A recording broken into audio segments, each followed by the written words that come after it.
आज मैं इस वीडियो में हायर परचेज सिस्टम बताने जा रहा हूँ। हायर परचेज सिस्टम होता क्या है और हायर परचेज सिस्टम कहाँ पे यूज होता है। हायर परचेज जो चैप्टर है ये आपका बीकॉम फर्स्ट सेमेस्टर का है ना। ये आपका बीकॉम का सिलेबस में है, ठीक है। जब आप बीकॉम सेमेस्टर फर्स्ट में होंगे, ठीक है, तब वहाँ पे ये चैप्टर से एक क्वेश्चन आता है।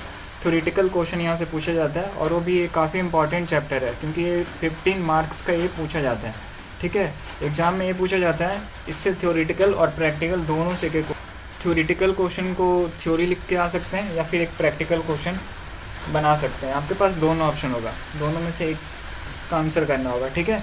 और ये काफ़ी इंपॉर्टेंट इस वजह से होता है क्योंकि एग्ज़ाम में 15 मार्क्स का ये पूछा जाता है, ठीक है। सिंपल सा पूछा जाता है, what is the meaning of hire purchase system. तो यहाँ पे या फिर एक और क्वेश्चन आता है, हाँ, what is different between hire purchase and instalment payment system. यहाँ पे एक और आपको टॉपिक मिलेगा आगे चलकर। हायर परचेज के बाद एक और टॉपिक मिलेगा जिसको हम बोलते हैं इंस्टॉलमेंट पेमेंट सिस्टम। तो थ्योरेटिकल जो क्वेश्चन आता है वो दोनों में से एक आता है, या तो सिर्फ हायर परचेज सिस्टम के बारे में पूछेगा या फिर ये दोनों का डिफरेंस बताने बोलेगा, ठीक है। हायर परचेज सिस्टम और इंस्टॉलमेंट पेमेंट सिस्टम दोनों का मतलब क्या होता है। मैं इंस्टॉलमेंट पेमेंट नेक्स्ट वीडियो में बताऊंगा। अभी हायर परचेज इस वीडियो में बताने जा रहा हूँ कि हायर परचेज होता क्या है। तो यहाँ पे हम समझते हैं हायर परचेज सिस्टम के बारे में विथ एग्जाम्पल के द्वारा, ठीक है। और मैं इस वीडियो में आपको कंप्लीट बताऊँगा, ठीक है। इसका डिफिनेशन, मीनिंग डिफिनेशन, इसके फीचर्स क्या होते हैं, ठीक है। इसके बाद इसका एडवांटेजेस क्या होते हैं, ठीक है, डिसएडवांटेज क्या होते हैं, मैं सारी चीज़ें बताऊंगा, ठीक है। तो पहले समझते हैं हायर परचेज होता क्या है, ठीक है। तो ये हायर परचेज सिस्टम वहाँ पे फॉलो किया जाता है जहाँ पर हम कोई भी चीज़ खरीदते हैं और उसका पूरा कीमत चुका नहीं पाते हैं। देखिए, हम एक एग्जाम्पल से समझाते हैं कैसे, ठीक है। मान लीजिए हमें क्या करना है, एक बाइक को परचेज़ करना है, ठीक है। हमें एक बाइक को ख़रीदना है और उस बाइक का प्राइस है 2 लाख रुपीज़। तो हम इस बाइक को कैसे खरीदेंगे। इस बाइक को ख़रीदने के लिए हमारे पास दो ऑप्शन है। पहला ऑप्शन क्या है, पहला ऑप्शन ये है कि हम पूरा 2 लाख रुपीज़, जो 2 लाख रुपीज़ है वो पूरा कैश पेमेंट कर दें। ये हमारे पास पहला ऑप्शन है कि 2 लाख रुपीज़ कैश पेमेंट कर दें। और दूसरा ऑप्शन क्या है, दूसरा ऑप्शन है कि उसे हम थोड़े थोड़े किस्तों में करके उस पूरे पैसे को चुकाएँगे, ठीक है। जैसे कि हम कुछ इनिशियल पेमेंट करेंगे, जिससे हम परचेज करेंगे बाइक, उसे हम कुछ इनिशियल पेमेंट करेंगे जिसे हम बोलते हैं कैश डाउन, ठीक है। तो मान लीजिए हम उसे स्टार्टिंग में 50,000 पेमेंट कर दे रहे हैं। तो हम यहाँ पे क्या करेंगे, 50,000 कैश डाउन पेमेंट करेंगे और बाकी इंस्टॉलमेंट में करेंगे। इसके बाद 55,000 हम फर्स्ट इंस्टॉलमेंट में पेमेंट करेंगे, ठीक है। इसके बाद हम 55,000 फिर से हम सेकेंड इंस्टॉलमेंट में पेमेंट कर देंगे और 55,000 फिर थर्ड इंस्टॉलमेंट में हम पेमेंट कर देंगे। यानी कि टोटल हम देखेंगे तो पेमेंट कितना करें, तो 2,15,000 हम पेमेंट कर चुके हैं, ठीक है।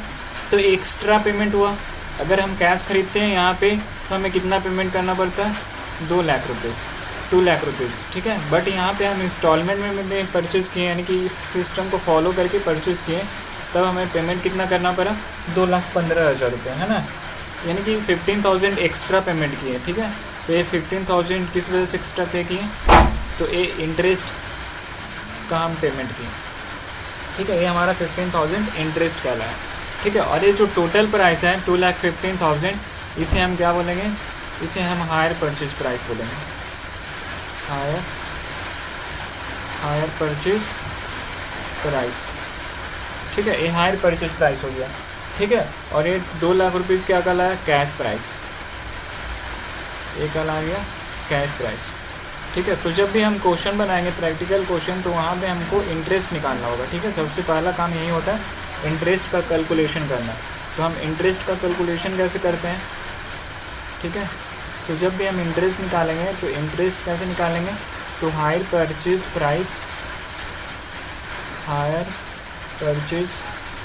प्राइस और माइनस करते हैं क्या, कैश प्राइस को, ठीक है। तब हमारा जाकर क्या निकलता है, इंटरेस्ट निकलता है, टोटल इंटरेस्ट निकलता है, ठीक है। ये टोटल इंटरेस्ट निकलता है, ठीक है। यहाँ पे हायर परचेज प्राइस कितना है, 2,15,000 रुपया, और कैश प्राइस कितना है इस बाइक का, 2 लाख रुपीज़, ठीक है। यानी कि टोटल इंटरेस्ट कितना आ गया हमारा, इंटरेस्ट हमारा आया कितना, 15,000, यही हमारा टोटल इंटरेस्ट है। ठीक है, तो ये बेसिक चीज़ है। ठीक है, और इंटरेस्ट का कैलकुलेशन हम प्रैक्टिकल क्वेश्चन बनाने के लिए करते हैं। अब इसके बाद एक चीज़ और समझते हैं। तो यहाँ पे दो कंपनी होगी, एक बेचने वाली और एक खरीदने वाली। ठीक है,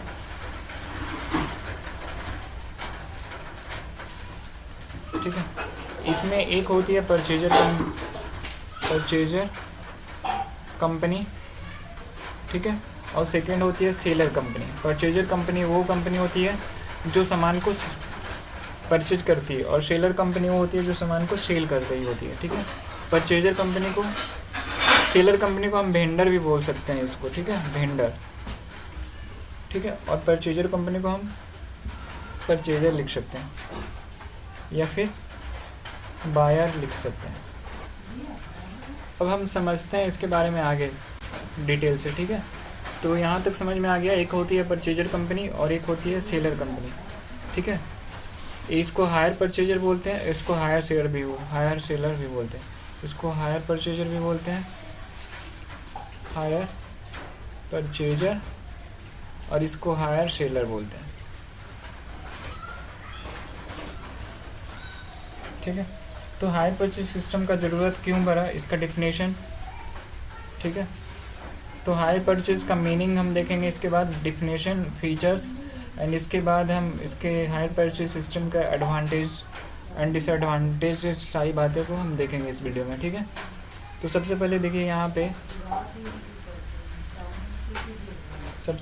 पे meaning of hire purchase system का देखेंगे। ठीक है,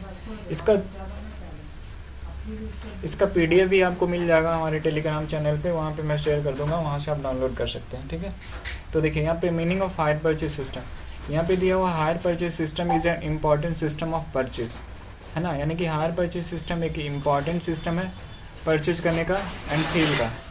ठीक है, hire purchase system is an important system of purchase and sale, मतलब हायर परचेज सिस्टम एक इम्पॉर्टेंट सिस्टम है परचेज एंड सेल करने का। In the modern consumerian age, this system is adopted to enhance consumer durable like TV, fridge, scooter, cars, washing machines, and commercial vehicles like truck, machine, etc. Where a consumer is unable to acquire, मतलब जब एक consumer जो होता है unable to acquire such durable and durables on account in insufficient cash, है ना। जब consumer के पास insufficient cash होता है, यानी कि कैश नहीं रहता है, तब ये सब जो सामान है इसको परचेज करने के लिए जब उनके पास कैश नहीं होता है, तब इस सिस्टम को फॉलो किया जाता है। ठीक है, under the hire purchase system goods are delivered to a person is called hire purchaser. अभी मैंने ऊपर बताया था कि वह पर्सन जिसको गुड्स को डिलीवर किया जाता है वो क्या कहलाता है, हायर परचेजर कहलाता है। ठीक है, who agree to pay the cash price and interest thereon in certain instalment, जो क्या करता है कैश प्राइस और इंटरेस्ट, कैश प्राइस के साथ साथ इंटरेस्ट को भी क्या करता है और इंस्टॉलमेंट में पेमेंट करता है। ठीक है, आजकल कंज्यूमर को काफ़ी सारी आवश्यकता होती है ये सब प्रोडक्ट का, TV, fridge, scooter, cars, washing machine का, और उनके पास इंसफिशिएंट कैश होता है, तो वो इस सिस्टम को फॉलो करता है, क्योंकि इससे बिल्कुल आसानी से वो परचेज करके अपने ज़रूरतों को पूरा कर सकते हैं। ठीक है, और उसका पेमेंट इंस्टॉलमेंट में धीरे धीरे करके करते रहते हैं। ठीक है, आगे में लिखा हुआ है but under this system the ownership of goods is passed to the buyer on the purchase of last instalment. देखिए यहाँ पे इसका यही जो हायर परचेज है और जो इंस्टॉलमेंट पेमेंट है, दोनों में यही बेसिक डिफरेंस है। अगर आप इस सिस्टम के द्वारा परचेज करते हैं, हायर परचेज सिस्टम के द्वारा, तो इसका ऑनरशिप आपको तभी मिलता है जब आप गुड्स का जो प्राइस है वो पूरा लास्ट इंस्टॉलमेंट तक पेमेंट कर देते हैं। जब तक आपका लास्ट इंस्टॉलमेंट पेमेंट नहीं होता है तब तक आपको ऑनरशिप नहीं दी जाती है। ठीक है, ऐसे समझिए जैसे कि आप इस कार को परचेज किए, इस बाइक को परचेज किए, जैसे आप इस बाइक को परचेज किए, तो जब तक ये आखिरी इंस्टॉलमेंट यानी कि थर्ड इंस्टॉलमेंट नहीं पेमेंट करेंगे, जब तक यानी कि ये पूरा 2,15,000 रुपीज़ पूरा नहीं पेमेंट करेंगे, तब तक आपको ऑनरशिप नहीं ट्रांसफ़र की जाएगी। ठीक है, अगर आप परचेजर हैं तो। ठीक है, तो वहीं यहाँ पे लिखा हुआ है under this system the ownership of goods is passed to the buyer on the payment of last instalment. ठीक है, दस द अमाउंट सो एग्रीड है ना, जो अमाउंट एग्री हो किया है, ठीक है। डैट मीन्स क्या कि price plus interest and other charges, यानी कि सारा कुछ पे करने के बाद ही आपको ऑनरशिप दी जाती है ना। जो प्राइस है कैश प्राइस वो, उसके साथ में इंटरेस्ट एंड अदर चार्जेस जो भी आपका एग्रीमेंट किया गया है वो सारा चार्जेस पे करने के बाद आपको ऑनरशिप दी जाती है, ठीक है। The goods purchase become the property to the hire purchaser. उसके बाद आप अगर हायर परचेज हैं तो आपको उस प्रॉपर्टी का ऑनरशिप ट्रांसफ़र कर दिया जाता है। आगे में लिखा हुआ the meaning that the property in the goods और ownership remains with the seller. जब तक आप पूरा पैसा नहीं पे करते हैं तब तक उस प्रॉपर्टी का जो ऑनरशिप होता है वो सेलर के पास रहता है, और सेलर को हम हायर वेंडर के नाम से भी जानते हैं, पहले बता चुका हूँ मैं, ठीक है। Until the last instalment is paid, ठीक है। तो ये मीनिंग था हायर परचेज सिस्टम का। और इसके बाद एक छोटा सा डिफिनेशन भी यहाँ पे दिया गया, definition of hire purchase system. लिखा हुआ hire purchase system is a system of purchase of goods. मतलब एक प्रकार का सिस्टम है क्या चीज़ करने का, तो परचेज ऑफ गुड्स, गुड्स को परचेज करने का, ठीक है। व्हेन द बायर पे द प्राइस ऑफ गुड्स, जब एक बायर क्या करता है गुड्स का प्राइस पे करता है, ठीक है, किसे, सेलर को, इन इंस्टॉलमेंट में, तो उसी को हम बोलते हैं हायर परचेज सिस्टम, ठीक है। तो यहाँ तक समझ में आ गया, बेसिक सी बात थी। अब यहाँ पे features of hire purchase system को देखते हैं, ठीक है। इसका क्या क्या फीचर्स होता है, तो फर्स्ट में दिया हुआ it is related with credit purchase and sale. जो हायर परचेज सिस्टम होता है वो तब फॉलो होता है जब हम क्रेडिट में किसी भी चीज़ को परचेज या फिर सेल करते हैं, तो ठीक है। इस वजह से यहाँ लिखा हुआ it is related with credit purchase and credit sale, ठीक है। सेकेंड पॉइंट में लिखा हुआ there is an agreement between the hire purchaser and hire vendor. मतलब एक तरह का एग्रीमेंट है हायर परचेजर और हायर सेल्स के बीच। अभी यहाँ पे थर्ड नंबर पॉइंट दिया हुआ the hire purchase price is higher than the cash price of the goods. ये तो सिंपल सी बात है, कैश प्राइस से हमेशा हायर परचेज प्राइस ज़्यादा होता है, क्योंकि हायर परचेज जो प्राइस है उसमें इंटरेस्ट ऐड रहता है, ठीक है। इस वजह से हमेशा हायर परचेज प्राइस है वो क्या रहेगा, ज़्यादा रहेगा, है ना, कैश प्राइस से। उसके बाद फोर्थ नंबर में दिया हुआ the hire purchase generally makes a down payment, यानी इनिशियली अमाउंट। मतलब जो हायर परचेजर होता है वो क्या करता है, जब कोई भी चीज़ को ख़रीदता है तो वो स्टार्टिंग में क्या करता है, कुछ डाउन पेमेंट करता है ना, जिसको हम इनिशियल अमाउंट भी बोलते हैं, ठीक है, डाउन पेमेंट करता है। ऑन साइनिंग द एग्रीमेंट, जब वो एग्रीमेंट को साइन कर रहा होता है तो उस समय कुछ डाउन पेमेंट करता है।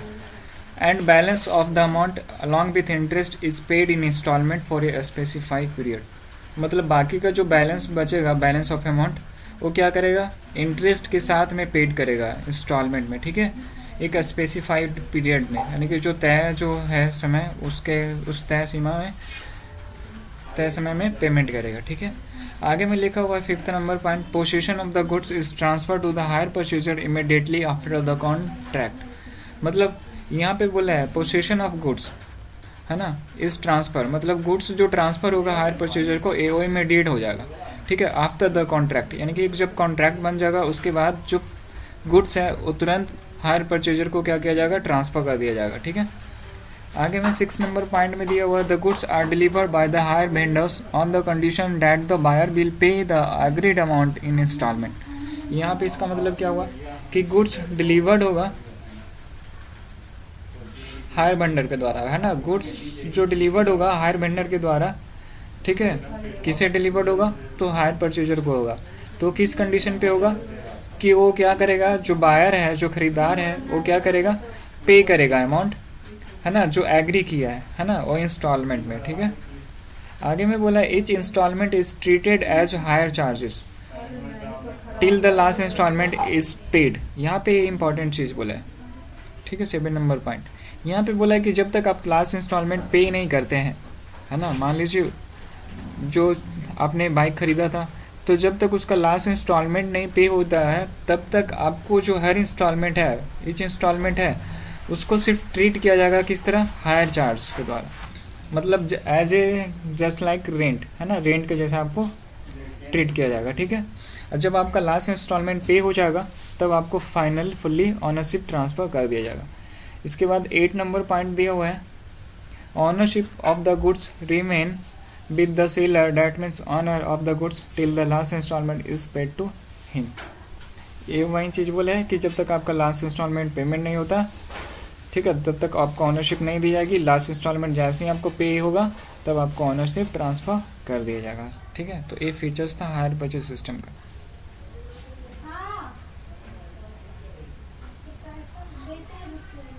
अब इसके बाद advantages of hire purchase system देखेंगे, यानी कि हायर परचेज का एडवांटेज क्या है।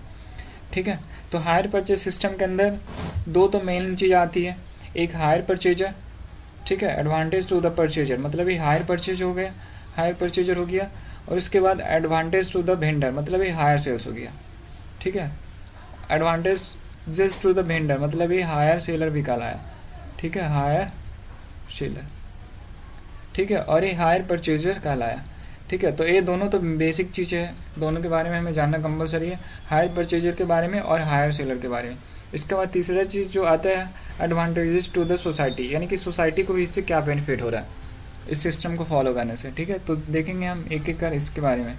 तो सबसे पहले हम देखते हैं एडवांटेजेज ऑफ परचेजर, यानी कि जो परचेजर होगा, हायर परचेजर होंगे, उनको क्या बेनिफिट होंगे इस सिस्टम के द्वारा। ठीक है, तो फर्स्ट में दिया हुआ परचेज ऑफ कॉस्टली आर्टिकल्स, मतलब जो कॉस्टली आर्टिकल्स हैं, मतलब जो कॉस्टली सामान है उसे आसानी से परचेज कर सकते हैं विद दिस सिस्टम, इस सिस्टम के द्वारा। ठीक है, यहाँ पे दिया हुआ people belonging to middle class, यानी कि जो पीपल मिडिल क्लास से हैं एंड लो इनकम ग्रुप के हैं। ठीक है, हैविंग लिमिटेड इनकम, उनकी इनकम, जिनकी इनकम लिमिटेड है, ठीक है, तथा उनका फाइनेंशियल रिसोर्सेज भी लिमिट है, can afford to purchase costly articles, वो क्या कर सकते हैं, कॉस्टली आइटम को परचेज कर सकते हैं। Making payment in easily instalment, वो ईजिली इंस्टॉलमेंट में पेमेंट करके कॉस्टली यानी कि महंगा से महंगा सामान को वो खरीद सकते हैं। ठीक है, तो इसका बेनिफिट ये हो गया फर्स्ट बेनिफिट।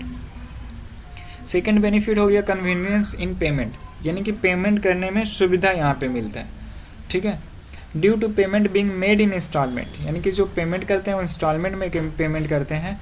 और पेमेंट आगे में दिया है payment of purchase price of goods become easier, यानी कि जो सामान का जो यानी कि जो गुड्स का जो प्राइस है उसको यहाँ पे पेमेंट करना काफ़ी ईजियर है ना, बिल्कुल आसान है। ठीक है, छोटे छोटे किस्तों में क्या करते हैं, उसको पेमेंट कर देते हैं। ठीक है, अब इसके बाद सेकंड पॉइंट भी कवर हो गया। थर्ड पॉइंट में देखिए रिपेयर फैसिलिटी, आगे में बोले हैं हायर परचेज को रिपेयर फैसिलिटी भी यहाँ पे दी जाती है। दिया हुआ if the vendor has given guarantee for the free repair, अगर वेंडर की तरफ से फ्री रिपेयर की गारंटी दी गई है and maintenance of the goods, he can get his article easier repaired during the guarantee period, तो वो अपने प्रोडक्ट को है ना इजीली है जो क्या कर सकते हैं, रिपेयर करवा सकते हैं, है ना, गारंटी पीरियड जो भी दिया उस पीरियड के अंदर। ठीक है, तो ये एडवांटेजेस था परचेजर का। इसी प्रकार हम आगे देखेंगे advantages of hire sellers. Vendor का मतलब हायर सेलर भी इसको बोलते हैं। ठीक है, वेंडर का मतलब क्या हो गया, हायर सेलर, वेंडर को ही हायर सेलर भी बोलते हैं, है ना।